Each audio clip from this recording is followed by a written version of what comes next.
Bonjour à tous et bienvenue sur Web Market School, l'école en ligne du SEA Data Driven. Je m'appelle Thomas Mouflard, je suis le fondateur de Web Market School.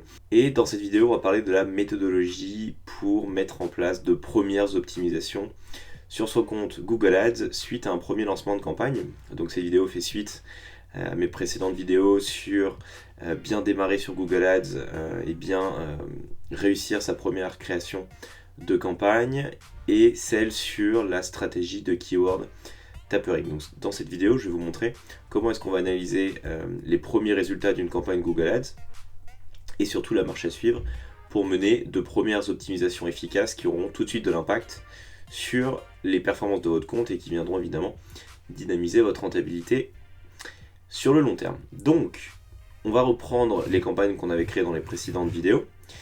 Et l'idée, c'est de vous montrer la marche à suivre pour analyser les résultats de ces campagnes rapidement et surtout mettre en place des optimisations qui seront impactantes. Donc, on regarde rapidement, évidemment, sur la période d'analyse combien on a dépensé très rapidement. Malheureusement, on voit qu'on n'a pas fait de conversion. Je vous encourage à aller prendre le dashboard sur lequel j'avais fait une vidéo pour bien démarrer sur Google Ads et avoir une analyse pertinente. Donc, on va s'empresser d'aller y jeter un œil. L'idée, c'est d'avoir une vue d'hélicoptère rapidement sur ce qui s'est passé sur ce premier lancement de campagne. Donc, on voit qu'on a dépensé 26 €. Bon, sur la partie performance, pour le moment, c'est pas top, mais encore une fois, on est en phase de découverte. Donc, c'est pas très grave. L'idée, c'est de prendre déjà de l'information.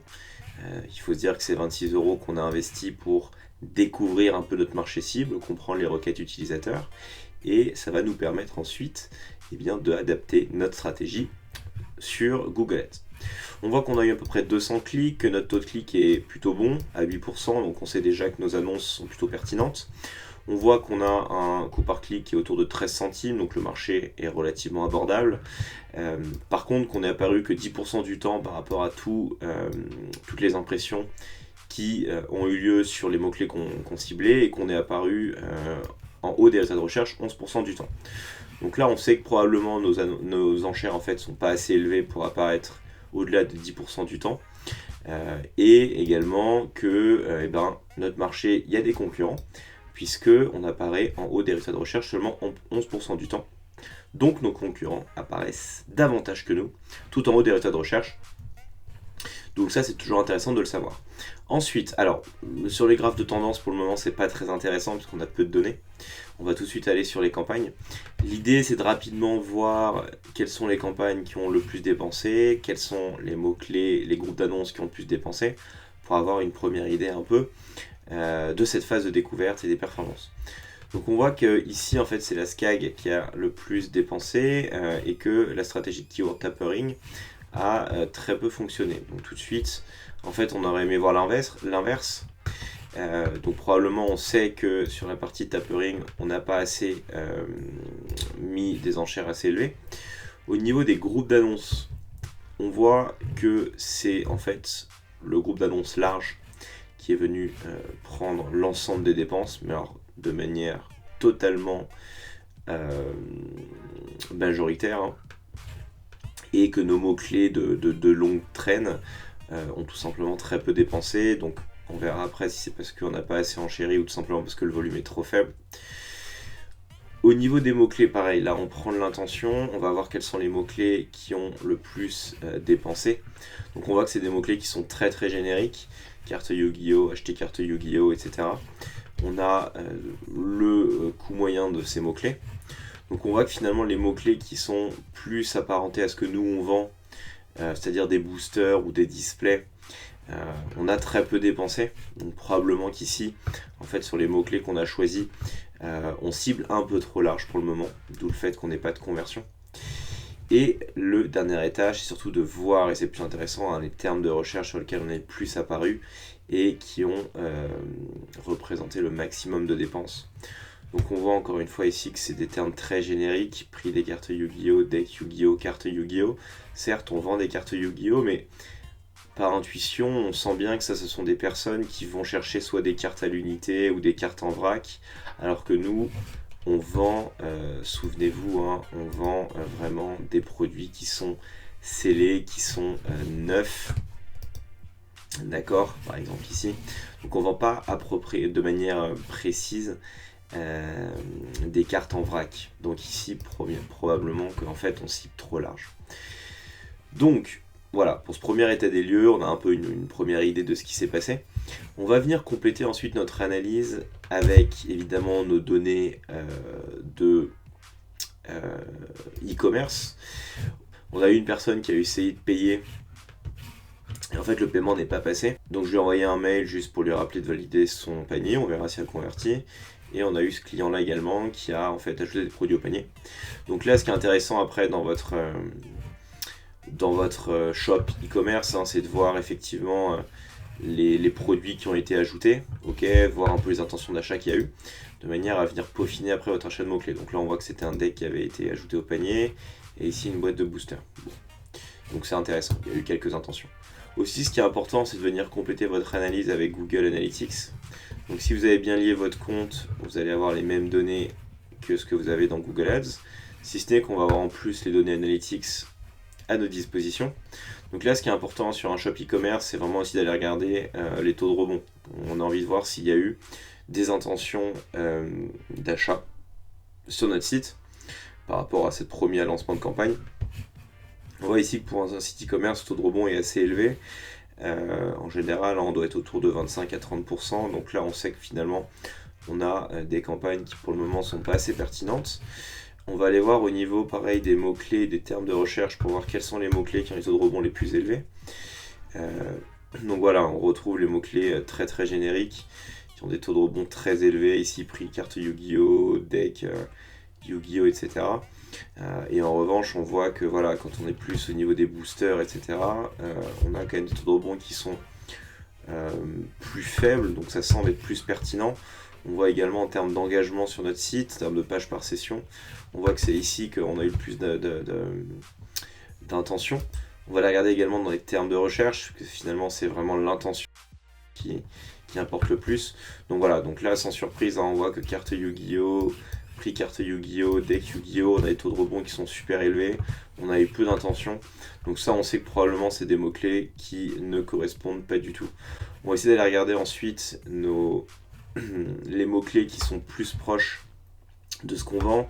Donc par exemple display Yu-Gi-Oh, donc là on voit qu'effectivement on a eu plus d'engagement et plus de pages par session vues. On a un taux de rebond qui est assez faible, donc c'est plutôt intéressant. Ensuite, ce que j'aime bien la regarder sur un site e-commerce, c'est la regarder vraiment au niveau des conversions. Dans la partie e-commerce, c'est regarder le shopping behavior. Donc on va prendre tous nos visiteurs de Google Ads, donc on va ajouter un segment dans Analytics, on va mettre les personnes qui viennent de Google Ads seulement, hop, et on va voir un peu leur parcours. Donc on voit sur 188 sessions, en fait on n'a eu que 13 personnes qui ont vu des produits, donc en fait on a un début d'intention e-commerce seulement de 6%, ce qui est très faible. Donc là pareil, on a un insight qui est de se dire ok, pour le moment on redirigeait la majorité de nos utilisateurs sur notre homepage, ce qui évidemment, de manière générale, je déconseille pour de l'e-commerce, et on voit que donc du coup il y a peu d'intention d'achat derrière. Donc probablement, pareil, notre page de destination est à revoir, puisque la majorité des personnes ne voient même pas les produits qu'on vend, donc c'est pas une bonne idée. Donc il faudra probablement un peu raffiner notre structure de campagne. Voilà, donc ça c'est pour l'analyse. Donc là on a à peu près déjà pas mal d'idées d'optimisation, on sait à peu près où aller. Maintenant, encore une fois, il va falloir venir structurer nos actions sur nos campagnes Google Ads. Donc, si vous avez consulté un peu le blog de Web Market School, lorsque l'on attaque une stratégie d'optimisation sur Google Ads, vous avez 4 grandes stratégies.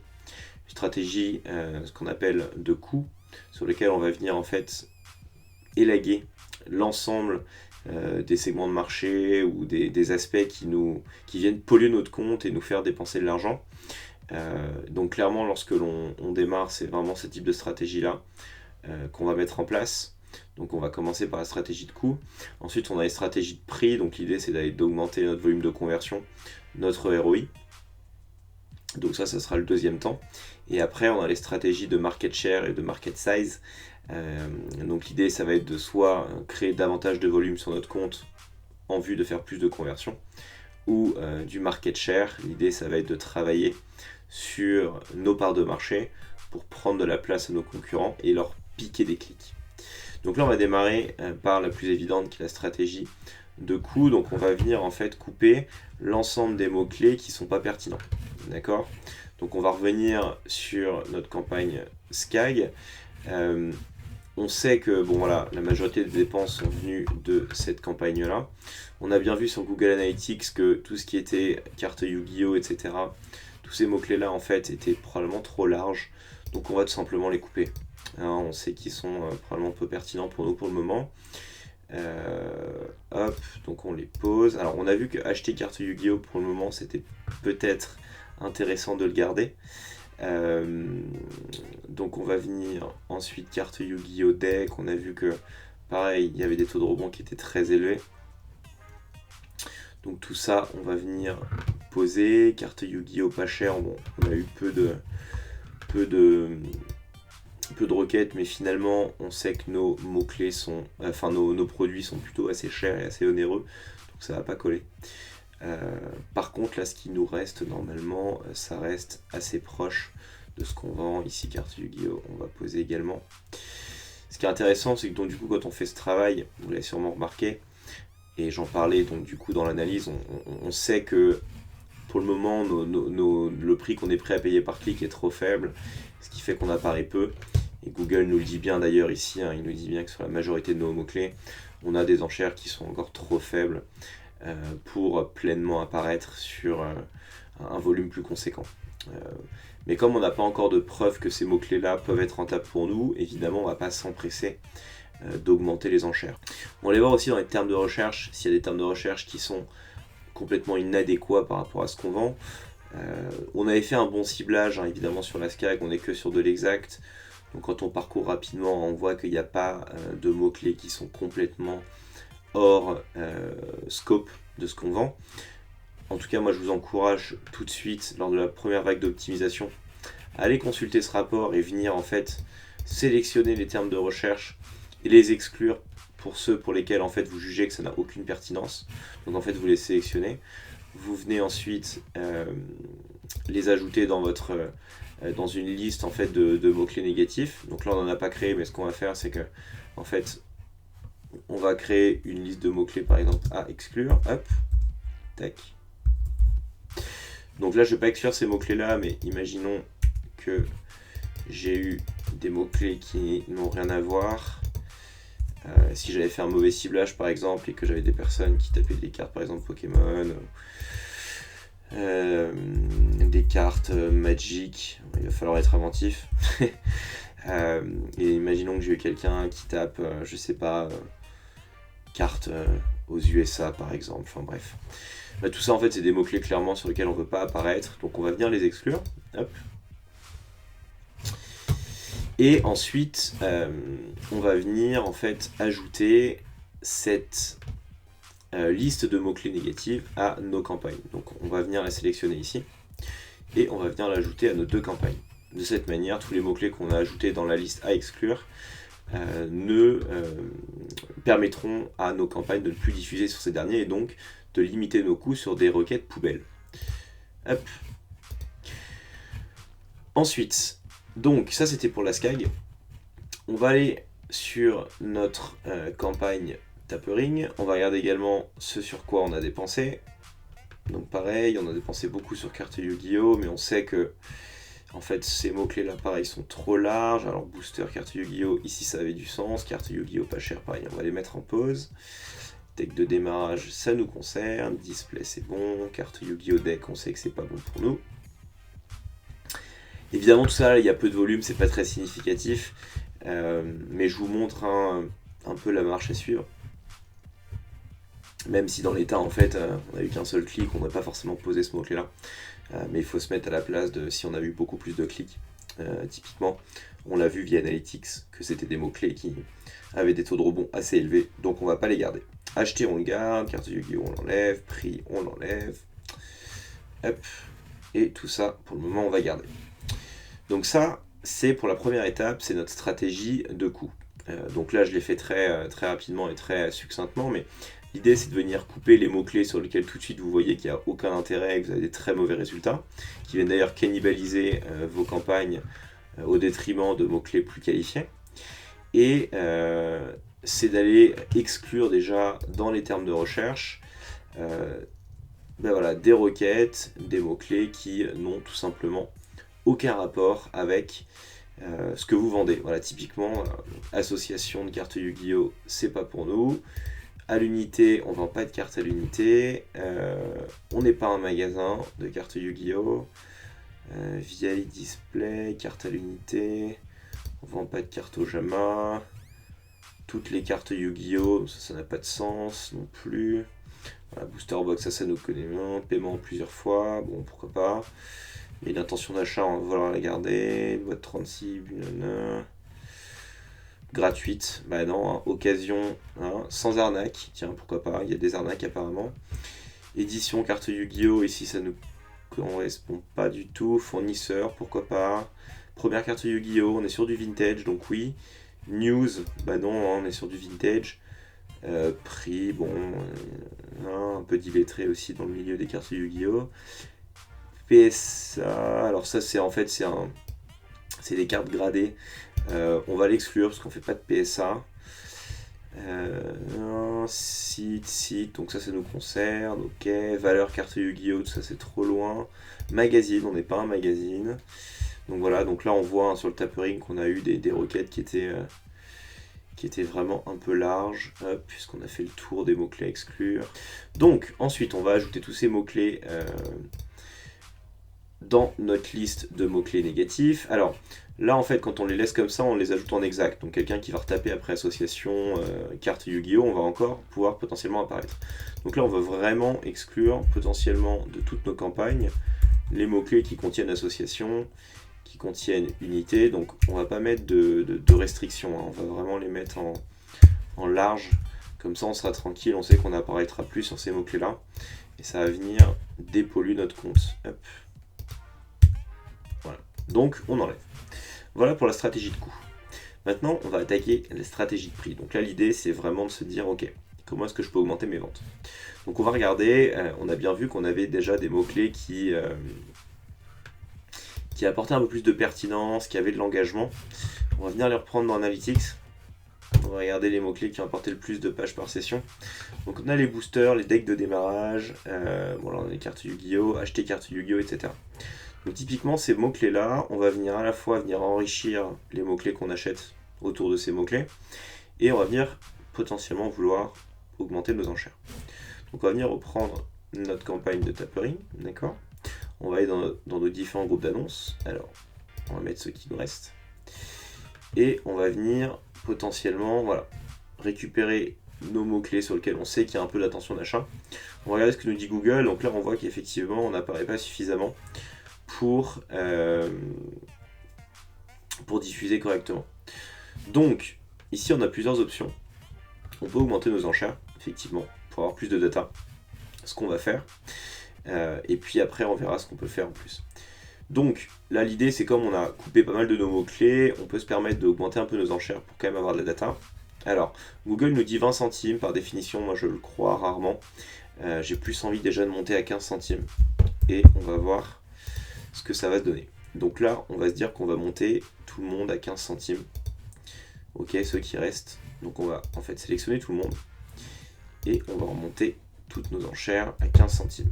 Et on verra si on permet d'avoir plus de clics qualifiés par la suite. Hop.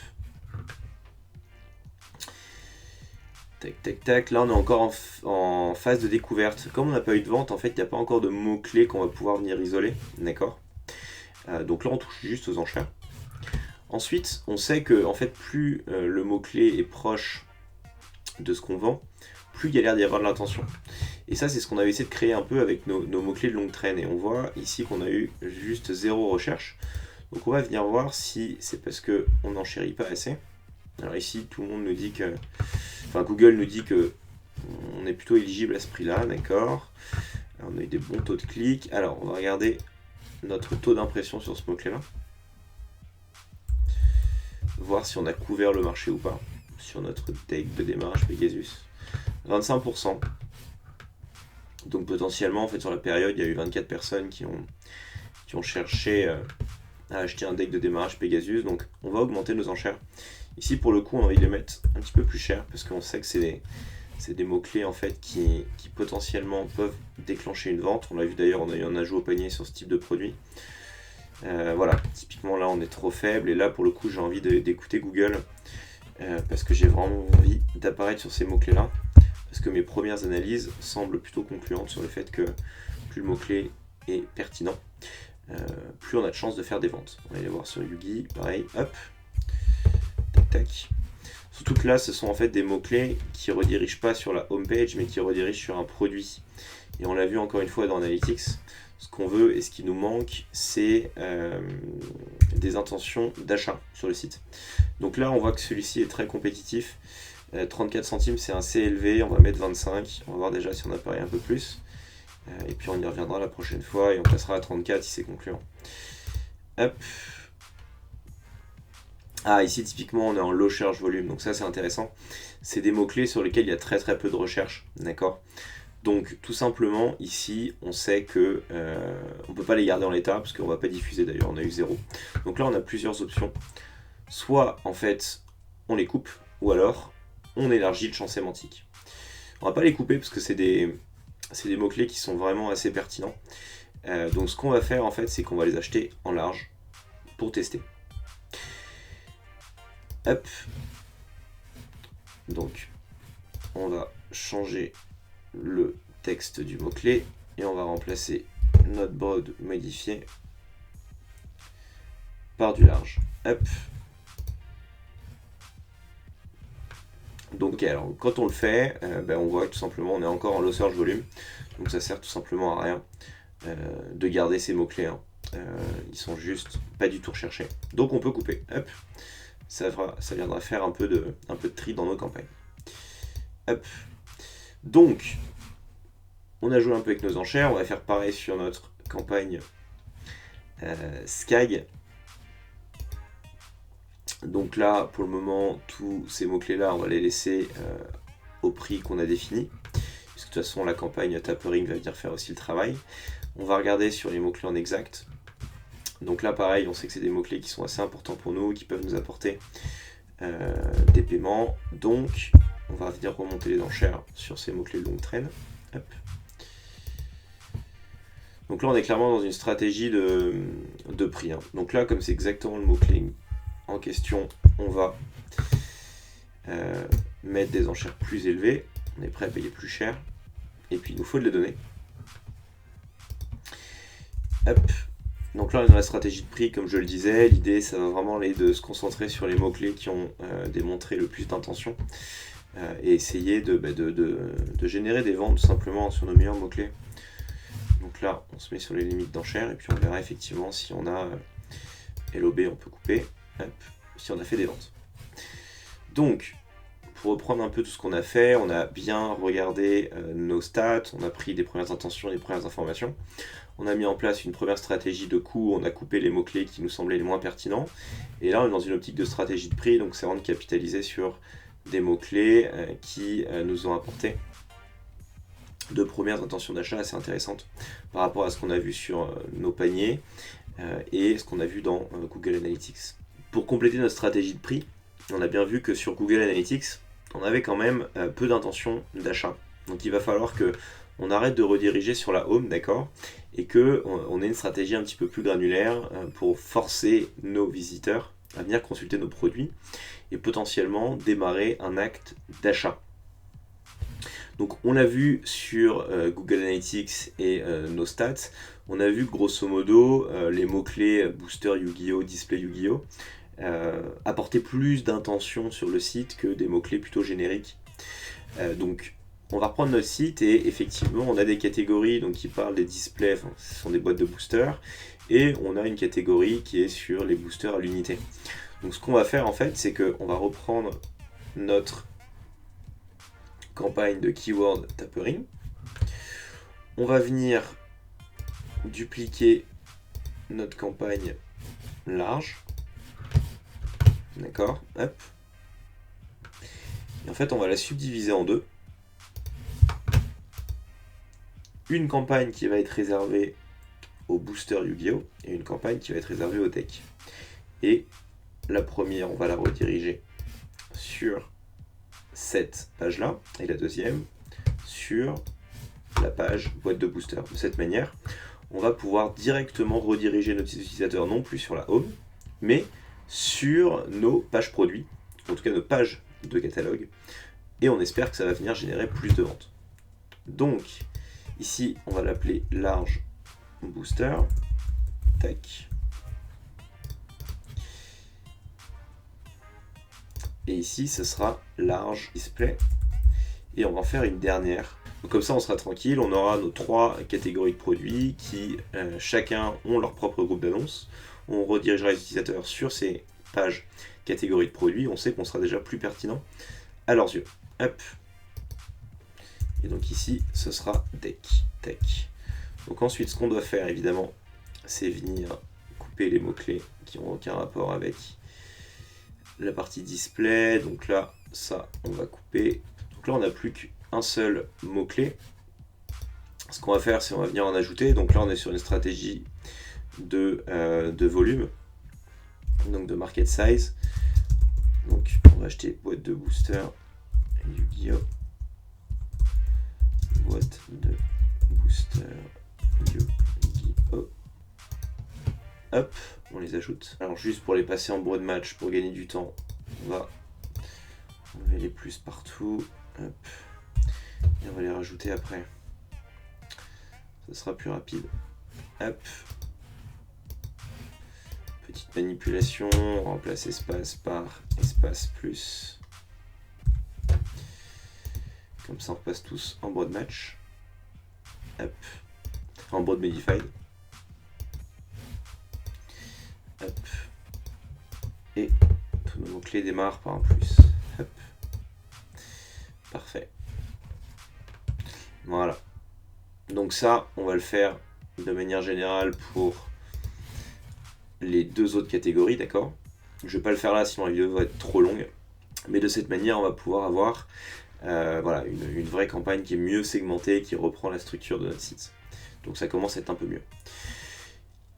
Il nous reste donc la dernière chose à voir qui est la stratégie de market share. Donc là, l'idée, c'est de regarder si nos annonces sont plutôt cohérentes. Donc là, le terme gagnant, pour le moment, ça semble être les cartes de votre enfance. Après, on a peu de données. On va la regarder sur la SCAG. Est-ce qu'on a déjà des messages qui ont mieux transformé que d'autres? Parce que là, c'est exactement la même chose. 13% ici. Les cartes de votre enfance, la nostalgie des premières éditions a l'air de moins performer. On a un taux de clic qui est plus faible. Et les cartes de votre enfance ici, sans la variable dynamique, parce qu'encore une fois, on était sur des SCAG. Ok, donc c'est vraiment les cartes de votre enfance qui semblent l'emporter. Dans la SCAG ici, on va poser celle-ci, parce que là c'est vraiment clair pour le coup. Et pour le moment, on va voir si entre la variable dynamique et la variable de manière statique, laquelle va l'emporter en termes de taux de clic. On n'a pas beaucoup plus de choses à faire pour le moment sur la stratégie de market share, parce qu'on a peu de données, mais voilà, typiquement c'est comme ça que vous allez pouvoir optimiser vos annonces. Là, si on avait vraiment eu un gagnant majoritaire, imaginons qu'ici on a le taux de clic très faible, on aurait posé les 2 annonces et on serait parti sur une nouvelle itération. Donc on aurait changé quelques titres et on aurait essayé de trouver des nouvelles itérations pour améliorer nos taux de clic. Voilà, donc après cette vidéo, je vais bien terminer de restructurer la campagne tapering pour qu'on ait des bons résultats, mais vous avez compris la logique, hein. L'idée là c'est vraiment de forcer l'acte d'achat sur notre site, donc de restructurer un peu cette campagne. Je vais faire pareil sur la campagne SCAG, alors quelque chose qui colle par rapport à la campagne de Keyword Tapering. Mais ce qui est important que vous reteniez, c'est vraiment la logique. Donc étape 1, on fait vraiment un point global des performances. On va dans notre petit dashboard Google Data Studio, on va évidemment dans notre site e-commerce, on va dans Google Analytics, et on prend de l'information. On regarde quels sont les mots-clés qui sont pertinents, ceux qui ne l'ont pas été, s'il y a eu des premières ventes, des premières conversions. Bref, on essaie de faire vraiment un état des lieux de notre compte. Ensuite, on est rigoureux et on applique une des 4 stratégies d'optimisation que moi je vous recommande. Une stratégie de coût dans un premier temps. Donc on va venir poser ou supprimer tous les termes de recherche qui ne sont pas pertinents et qui viennent polluer notre compte. Ensuite, on aura une stratégie de prix. Donc là, on va vraiment mettre plus l'accent sur nos mots-clés qui semblent être porteurs. Donc on va soit augmenter les enchères, soit en ajouter de nouveaux. On va travailler donc voilà, sur les pages de destination comme on l'a fait, de manière à plus forcer l'acte d'achat. Donc ça, c'est vraiment une stratégie de prix, on veut générer de la conversion. Ensuite, on aura une stratégie de volume.